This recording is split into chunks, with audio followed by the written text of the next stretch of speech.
چاند گرہن ہو رہی ہے. نظر آنا ضروری نہیں. کسی ملک میں نظر آتا ہے, کہیں نظر نہیں آتا.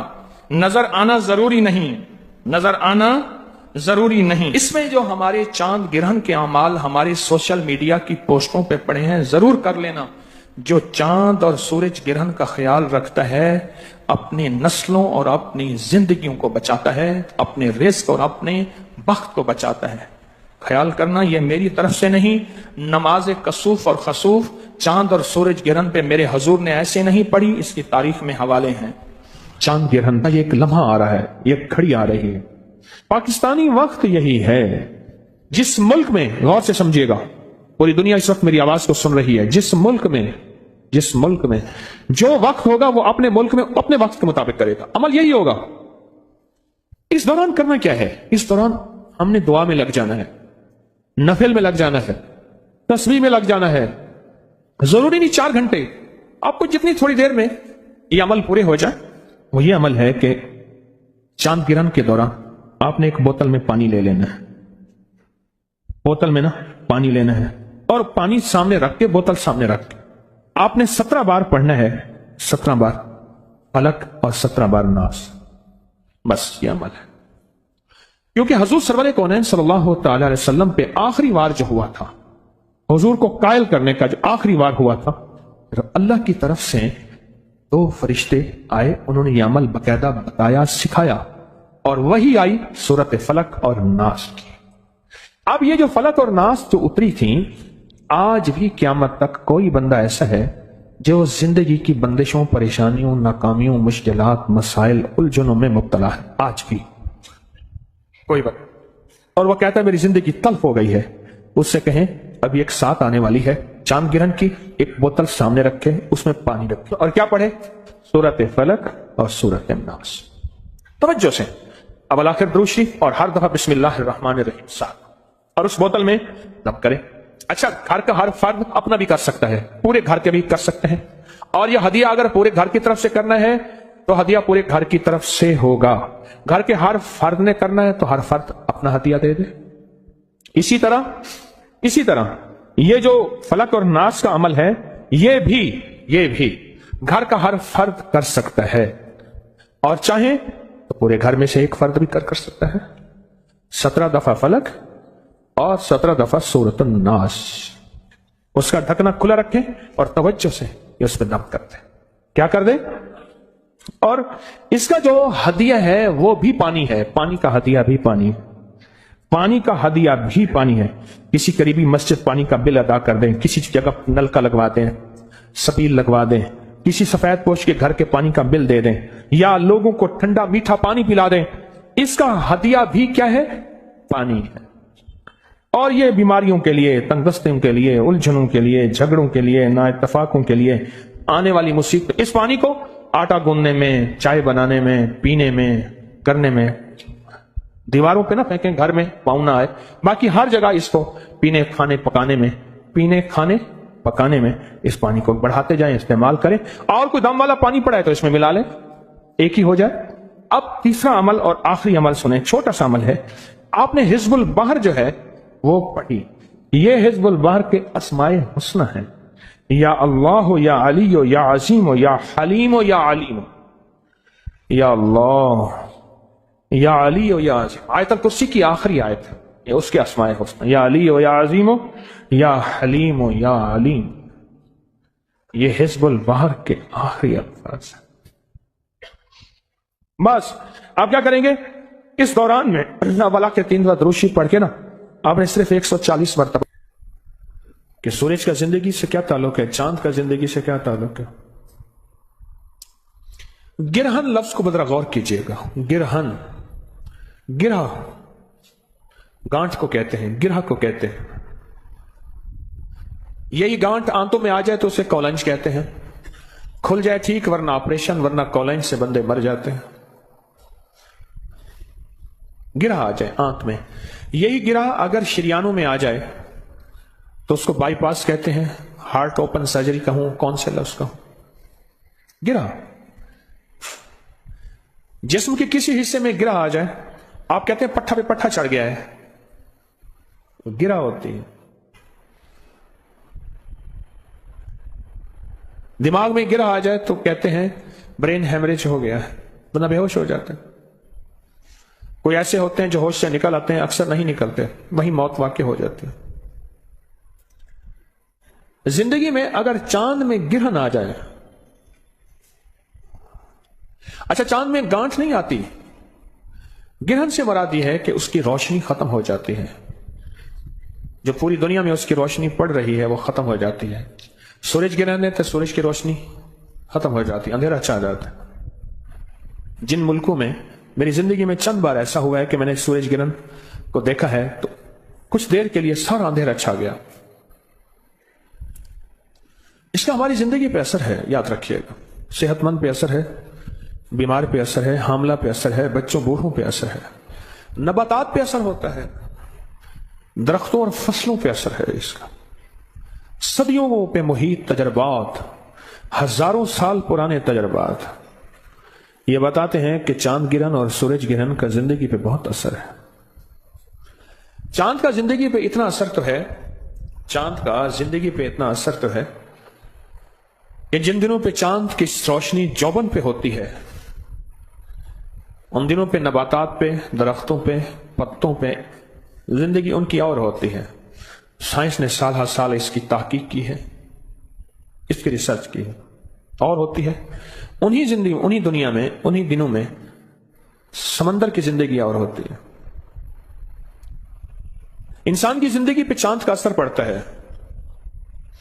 پوری دنیا میں جتنے ماہرین بیٹھے ہیں، آپ نیٹ کی دنیا کو کھولیں، ہر چیز آپ کے ہاتھ میں موجود ہے۔ وہ کہتے ہیں کہ پوری دنیا میں 13، 14 اور 15، چاند کی 13، 14 اور 15، جنوری فروری کی نہیں، انگریزی مہینوں کی نہیں، اسلامی مہینوں کی 13، 14 اور 15 جرائم بہت ہوتے ہیں، قتل و غارت بہت ہوتی ہے، جسے کرائم ریٹ کہتے ہیں، بہت بڑھ جاتا ہے، بہت جرائم ہوتے ہیں۔ پوری دنیا کے ماہرین بیٹھے ہیں جو اس بات کو تحقیق میں لا رہے ہیں، اپنی ریسرچ میں لا رہے ہیں کہ جرائم کب زیادہ ہوتے ہیں۔ وہ کہتے ہیں ان دنوں میں بہت زیادہ ہوتے ہیں۔ کیوں؟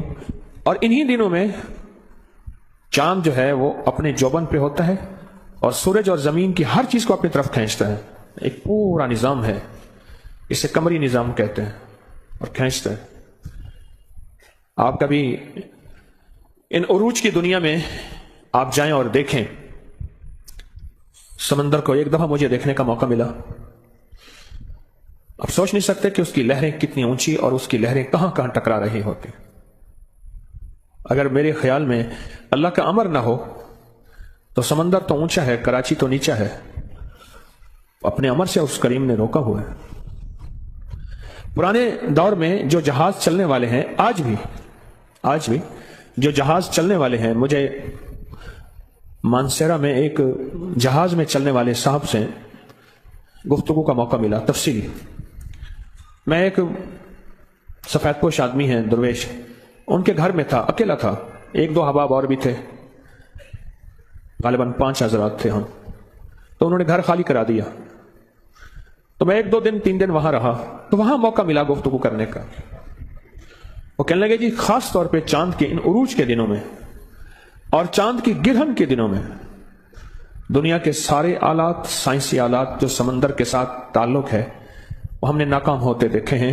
پھر اس میں صرف ہمارے ساتھ جو چیز چلتی ہے وہ احتیاط ہے، کہ ہم سخت احتیاط کرتے ہیں اور بہت سخت احتیاط کرتے ہیں۔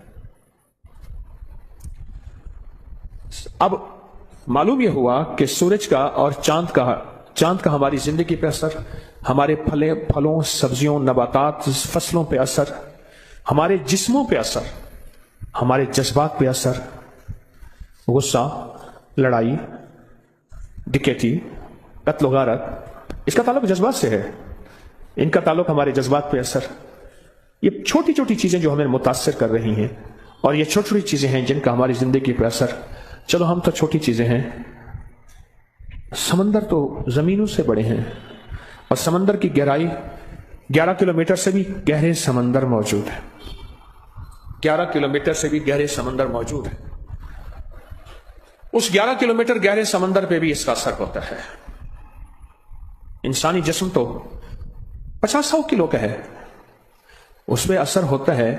ماننے والی بات ہے کہ سمندر کا وزن کتنا ہے، اللہ، میں لفظ اگر میرے پاس اربوں اور کھربوں کی گنتی ہے، کھربوں کے بعد میرے پاس گنتی ختم ہو رہی ہے، میری معلومات میں اس سے اگلی گنتی بھی ہے لیکن کھربوں کی گنتی ختم ہو رہی ہے، پر سائنس کہتی ہے کہ اس کا وزن سمندر کا کتنا ہے، اس کے اندر کون سی مخلوق ہے، اس چاند کا اثر زندگی پہ میری آپ کی پڑتا ہے اور سمندر کی زندگی میں پڑتا ہے، اور سمندر کے پانی کو چاند اپنی طاقت اور قوت سے ہلا کے رکھ دیتا ہے، ہلا کے رکھ دیتا ہے، اور ایسا ہلاتا ہے کہ ایسا ہلاتا ہے کہ اس کے اندر جو بھی چیز ہو، وہ جہاز ہیں، وہ کشتیاں ہیں، وہ کوئی دنیا کی چیز ہے، وہ بھی ایک کھلونا بن جاتی ہے، اسے اپنے آپ کو سنبھالنا، سمجھنا اور اپنے آپ کو بچانا مشکل ہو جاتا ہے۔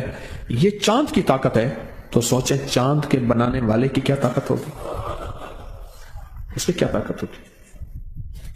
اور اگر چاند کے بنانے والے سے ہماری دوستی ہو جائے، ہمارا تعلق ہو جائے، ہمارا تعارف ہو جائے، تعارف، آپ نے لکھا یہ خط فلاں کی معرفت میں جائے گا، پہلے ہوتا تھا ضلع فلاں، علاقہ فلاں، فلاں گاؤں میں ایک دکان ہوتی تھی، سارے خط اسی کو آتے تھے،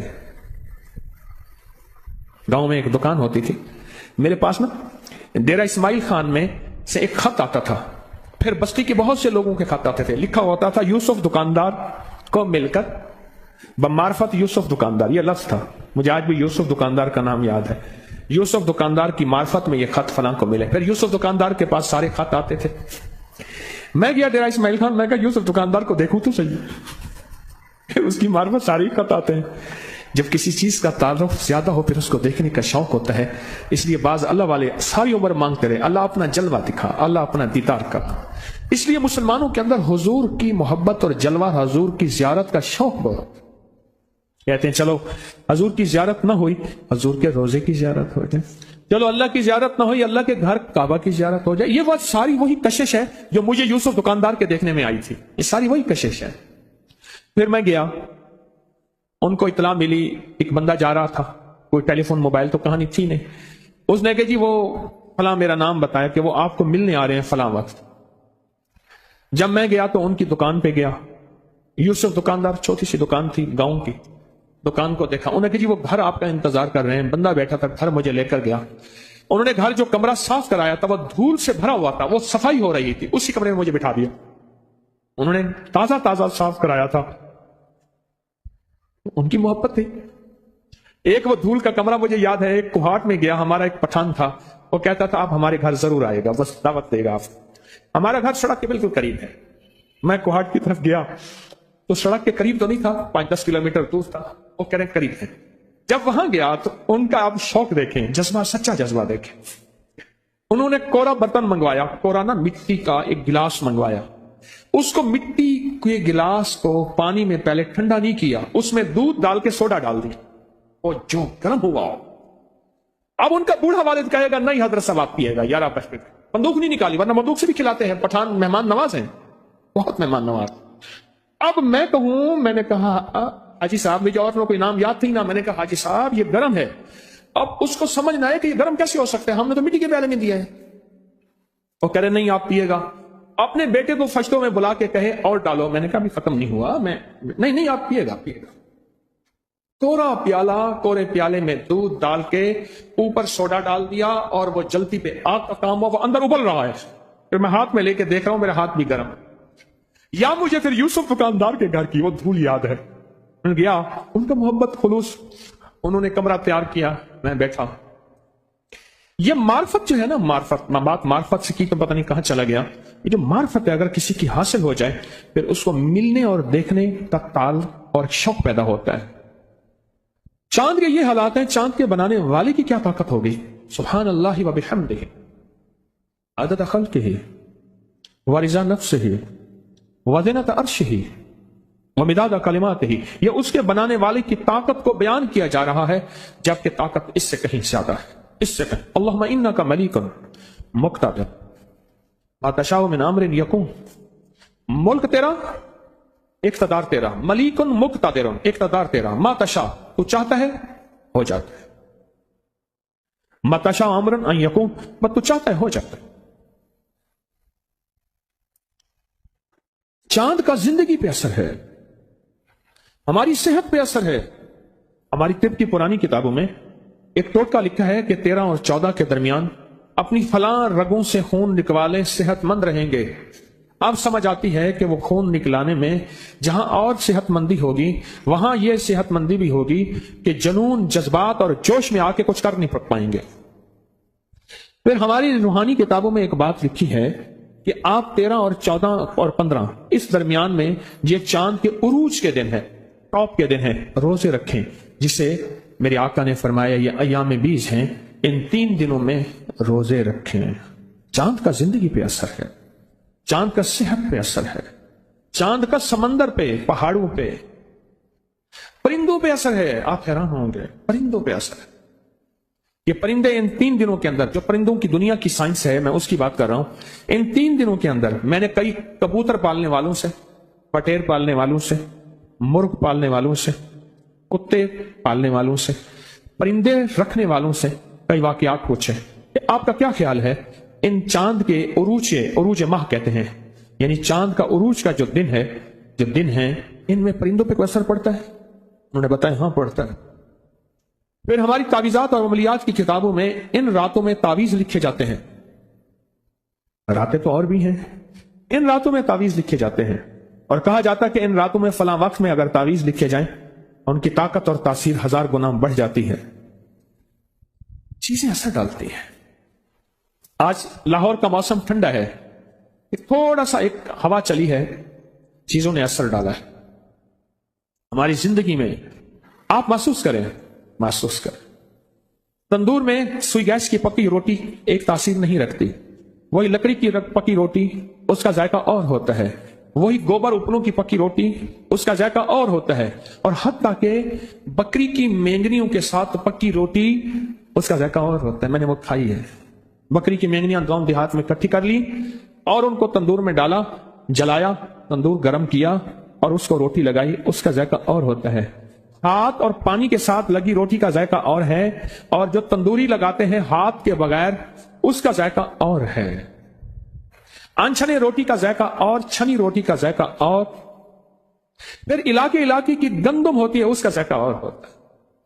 کیونکہ ہمارا خاندانی باغات ہیں، باغوں کا تعلق زمین سے اور پانی سے ہے، پانی سے. ایک دفعہ کی بات ہے کہ والد صاحب رحمۃ اللہ علیہ نے آم بھگائے ہوئے تھے. کچھ آم علیحدہ تھے، کچھ علیحدہ تھے. فرمانے لگے پہلے یہ کھا لو بعد میں یہ کھانا. کیوں؟ کہا ورائٹی ایک انور رٹور ہے، یہ فلاں زمین فلاں ہستیوں نے، اللہ کے نیک بندوں نے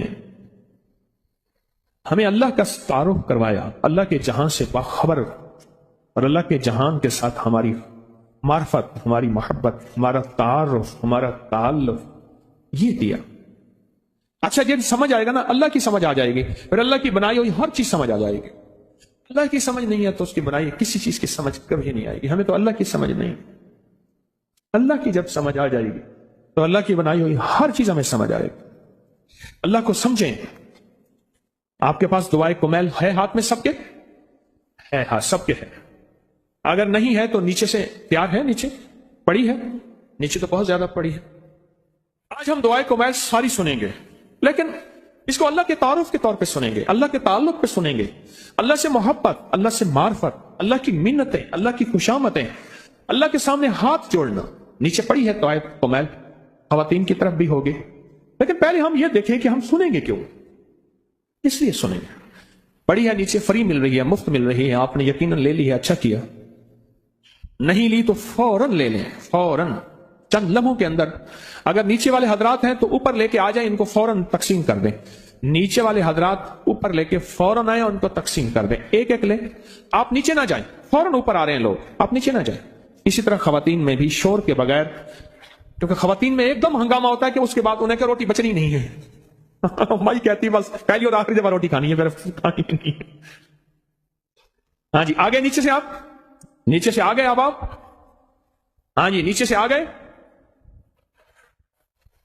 ہاں جی آ گئے نیچے سے، ہاں بھائی آ گئے. اب اس کو 3-4 بندوں میں پھیلا دیں، یہ بنڈل سارے 3-4 بندوں میں پھیلا دیں. پھر کہہ رہا ہوں کہ یہ دعا سیکھنی، سمجھنی، پہلے یہ دیکھنی ہے کہ یہ دعا ہے کیا، پہلے یہ دیکھنا ہے کہ یہ دعا ہے کیا. پہلے یہ دیکھیں اس دعا کا تعلق کیا ہے، تعارف کیا ہے اللہ کے ساتھ، اس کی محبت کے تانے بانے کیا ہے۔ اور اگلا سوال آپ سے ایک اور ہے، میری بات غور سے سنتے رہیں بھائی، ایک پل میں بانٹ دیں، دعا ابھی چلے گی، ایک پل میں بانٹ کے اپنے مقام پہ فوراً تشریف لے آئیں، دیر ہوگی اللہ والو، دیر ہو گئی، یہ برکت والی جگہ آپ نے چھوڑ دی، اپنی جگہ پہ بیٹھے تھے، اپنی جگہ آپ نے چھوڑ دی، کیونکہ اسی جگہ پہ ہی جو خیر ملنی تھی، مجبوراً اٹھ سکتے ہیں، مجبوراً اٹھ کے لے سکتے ہیں، لیکن اتنی دیر نہیں لگنی چاہیے تھی، اتنی دیر نہیں لگنی چاہیے۔ 3 4 5 بندے اور نیچے سے آ جائیں، 3 4 5 بندے اور نیچے سے آ جائیں جو بنڈل لے آئیں اور پل میں ہی بانٹ دیں، پل میں ہی بانٹ دیں۔ آپ یہ دیکھیں کہ اس کے ترجمے پہ غور کرنا ہے، آپ اس کو کھولیں ذرا، اس کو کھولیں اور اس کے ترجمے پہ نظر رکھیں کہ اس کا ترجمہ کہاں ہے، اس کا ترجمہ کیا ہے، اس کے ترجمے پہ نظر رکھیں۔ اگر کیونکہ ہم عربی نہیں جانتے، اگر اس کے ترجمے پہ ہم نے نظر نہ رکھی، ہمیں وہ فائدہ اور فیض نہیں ملے گا جو ملنا چاہیے، ہمیں وہ نفع نہیں ملے گا۔ بھائی اٹھ کے خود لے آئیں، فوراً جا کے لے آئیں، جلدی کریں، لے آئیں۔ ہاں جی، نیچے سے اور آگے حضرات؟ نہیں، ابھی تک نیچے سے لوگ نہیں آ رہے، اٹھا کے لا نہیں رہے، شاید میری آواز نیچے نہیں جا رہی۔ ہاں جی، دیکھیں اس کو بہت توجہ سے اس کے ترجمے پہ غور کریں، آپ ادھر ادھر نہ دیکھیں، جن کے پاس ہے اس کے ترجمے کو دیکھیں اللہ والو، جن کے پاس ہے اس کے ترجمے کو دیکھیں، اس کا ترجمہ کیا ہے، اس کے ترجمے پہ غور کریں، تاکہ فلاں پانی کا یہ پانی پودا ہے، یہ میٹھے پانی اور لاجواب اس جگہ کا پودا ہے، اس کا ذائقہ، اس کا مزہ اور اس کا اور واقعی کھایا تو اور تھا۔ اچھا مجھے آپ بتا دیں، بکری کے دودھ کا ذائقہ اور بھینس کے دودھ کا ذائقہ اور سچ ہے، گائے کا ذائقہ اور پھر بھینس میں بھوری بھینس کا ذائقہ اور بھینس میں بھی جو بھوری بھینس ہے اس کا ذائقہ اور اچھا پھر وہ بکری جس نے جڑی بوٹیاں کھائی ہیں، اس کو میں نے صحراؤں میں تجربے کیے ہیں، دور دنیا کے کوئی آثار نہیں، میرا وہاں جانا ہوتا ہے، اس کا ذائقہ اور ہے۔ وہ بکری جو گھر میں پلتی ہے اس کا ذائقہ اور ہے، وہ بکری جو بندھی ہوئی ہے اس کا ذائقہ اور، جو کھلی ہوئی ہے اس کا ذائقہ اور اس کے مزہ بھی اور، تاثیر بھی اور، طاقت بھی اور۔ چاند کا زندگی پہ اثر ہے، پتہ نہیں چلتا، اثر ہوتا ہے، محسوس نہیں ہوتا۔ میں مغرب کی نماز پڑھ رہا تھا، مسجد کے صحن میں نا آگے پنکھے لگے ہوئے تھے، پیڈسٹل فین، ادھر بھی لگے ہوئے، ادھر بھی لگے ہوئے۔ مجھے اگلی صف میں نماز مل گئی طرف امام کی۔ تھوڑی دیر کے بعد نا ایک حاجی صاحب ہیں، بڑے باذوق آدمی ہیں، بوڑھے ہو گئے اب بہت سارا، لیکن اب بھی کھانے پینے اٹھنے کے معاملے میں بہت زیادہ ان کے مزاج میں نزاکت ہے، بچپن سے بچپن تک۔ مجھ سے کہنے لگے کہ حکیم صاحب آئندہ یہاں نہ کھڑا ہوا کریں آپ، اور سنجیدہ ہو کے خیریت ہے۔ کہنے لگے آپ نے ایک خوشبو لگائی ہے، جب پنکھا آپ کی طرف آتا تھا خوشبو ہماری طرف آتی تھی، دیتے ہیں نہیں، لگاتے ہیں، پر کھڑے کیوں ہوتے ہیں؟ مجھے یاد آیا میں نے فواکہ خوشبو لگائی تھی، جب پر میری طرف آتا تھا پنکھا یوں گھومتا ہے تو وہ خوشبو اٹھا کے پیچھے پھینک رہی تھی، پر مجھے محسوس نہیں ہو رہا تھا، اوروں کو بھی محسوس ہوا ہوگا پر باذوق آدمی کو محسوس ہو گیا۔ خوشبو کا زندگی پہ اثر ہے۔ چاند جس نے ساری زمین کا احاطہ کیا ہوا ہے، اور زمین کا نظام کیا اور چاند کا نظام کتنا بڑا، اس کا ہماری زندگی پہ اثر ہے۔ یہ اور بات ہے ہم نے محسوس نہیں کیا، ہم نے اسے عام زندگی سمجھا۔ سائنس کہتی ہے ہمارے ہاں روز نیچے زلزلے آتے رہتے ہیں، ہمیں پتہ نہیں چلتا، چھوٹے چھوٹے زلزلے زندگی کا حصہ ہے، لیکن کبھی کبھی وہ رب کریم جو ہے کوئی اپنے بڑے بڑے زلزلوں کو دیکھ۔ میں قرآن پڑھ رہا تھا پرسوں، اچانک آیت پہ، سورت احزاب کی غالباً آیت تھی، اس آیت پہ نظر پڑی، شاید یہی سورت تھی، اس کے ترجمے پہ میں نے ایک دم نظر دی تو کہا کہ ہم سوتے ہوئے تمہیں اپنے زلزلے کے جھٹکے چکھائیں گے۔ اور جب ترکیہ کا زلزلہ آیا، یہ صبح 4 بج کے غالباً 17 منٹ پہ، کچھ منٹ پہ آیا، اور وہیں ترکیہ میں میں نے خود زلزلے کو دیکھا، صبح فجر کی اذان کے وقت میں نے دیکھا غازی انتب میں وہاں زلزلہ آیا، خود میں نے محسوس کیا، اور وہ بھی زلزلہ اچھا خاصا تھا، لیکن عمارت نہیں گری۔ میرا شمار بھی شہیدوں میں ہو جاتا، کیونکہ ابھی اللہ نے کوئی وقفہ دیا ہوا تھا، اس لیے بچ گئے۔ چاند کا ہماری زندگی پہ کیا اثر ہے؟ صدیوں سے یہ تجربات اکٹھے ہو رہے ہیں، مشاہدات اکٹھے ہو رہے ہیں، یہ چاند گرہن ہماری زندگی پہ اثر چھوڑتی ہے۔ آتی سال کے بعد ہے، کبھی 1.5 سال کے بعد، کبھی وقفے کے بعد، لیکن چاند گرہن ہوتی ہے۔